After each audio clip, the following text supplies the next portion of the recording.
Hễ chi mà tuổi tác đã già nua, chồng treo xin cử thi đua đến cùng.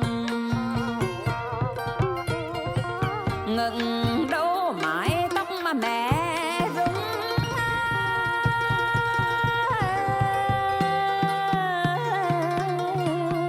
ngẩng đầu mái tóc mà mẹ rung, gió lấy như sóng biển tung trắng bờ.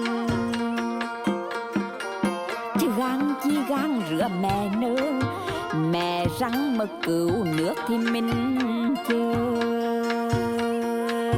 Chỉ ai chẳng bằng con gái đã con trai, 60 con một chút tài.